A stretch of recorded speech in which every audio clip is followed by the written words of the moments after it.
Hey guys, welcome back to Tremor Trails. Today we are just north of Yuma, Arizona, right on the Yuma Proving Grounds and the Imperial National Refuge. Today's trail is called Red Cloud Mine. It's supposed to be a pretty easy trail. It's supposed to have some really cool scenery. We just wanted to check it out. So here's the overview and then we will jump up on the trail. Let's go.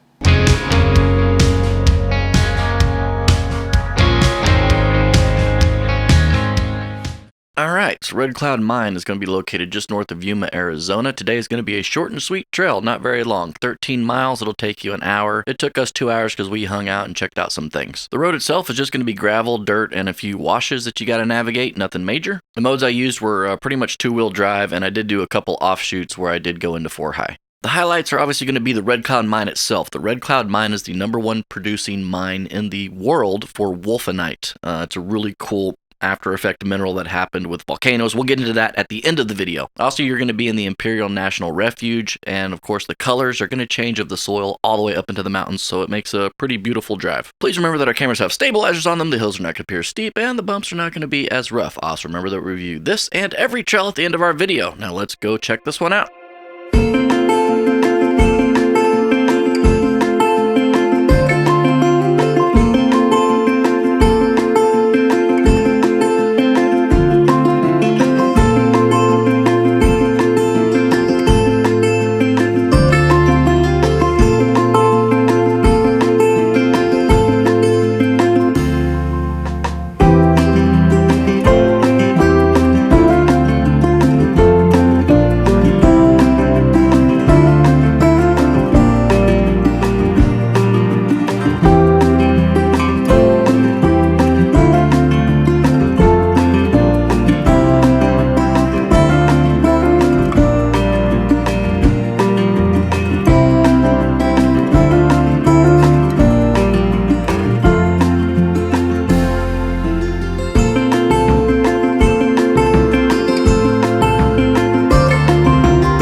Hey guys, we made it to the end of the trail, which is Red Cloud Mine. This is a really cool trail and had quite a few surprises for us.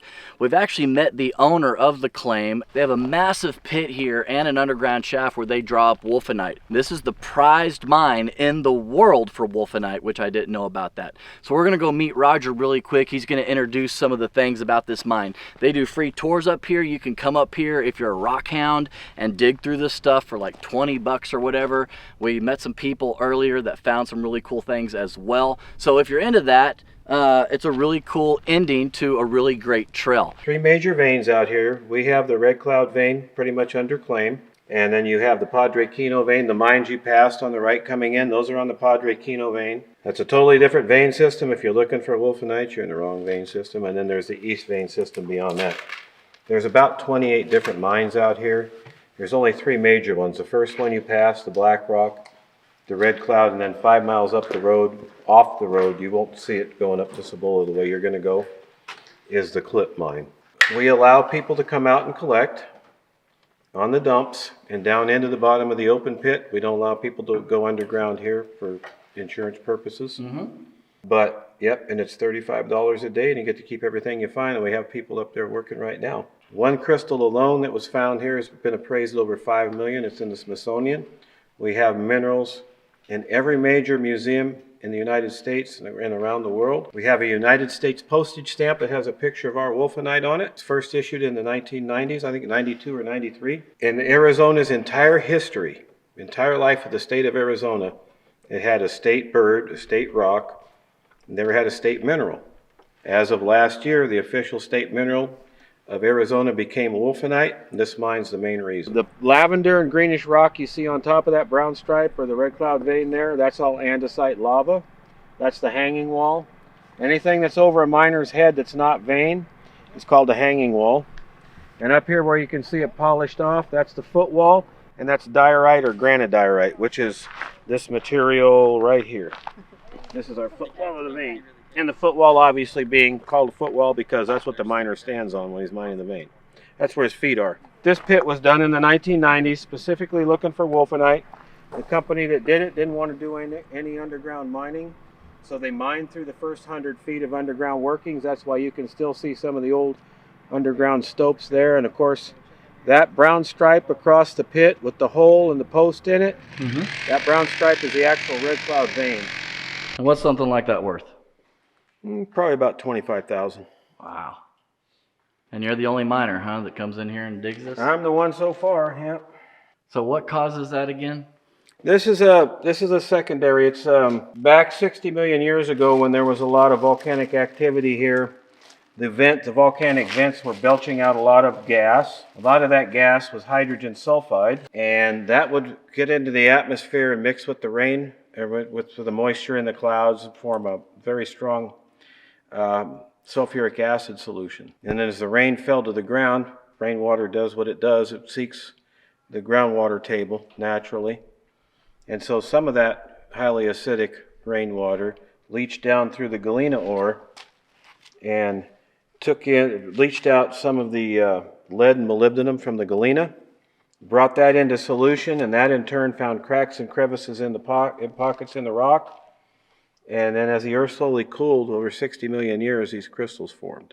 All right, so there you go. I hope you enjoyed that little info about the mine. I found it pretty interesting myself. As far as the trail goes, what we do is we rate and review every trail, being fun, fear, technical, and scenery in a 1 to 5 format. For fun, this was a fun trail, a lot of surprises. There was enough on the trail to keep me entertained. We really had a good time out here. It's a solid 3.5. For fear, it's not a fearful road at all. There was nothing to be scared of. There was a few minor pinstripes, and I mean minor, so I wouldn't even let that upset you. As far as fear goes, it's getting a 1.5. For technical, it's not a technical trail. There's a few little whoop-de-doos and a few washes that you got to navigate through, but literally an SUV can do this trail if you want to do so. So, for technical, it's going to get a 1.5. That leads us into scenery. This trail is gorgeous. There's all kinds of things to look at all the way from the beginning to the end. Really, everywhere you looked, it was pretty. So for that, it's going to get a solid 4 on the scenery. Well, that's going to be it for this episode. We're going to head on to another trail. So if you have any questions or comments, hit me up down below. I'll do my best to answer them for you. And until next time, we hope to see you guys out here on the trails.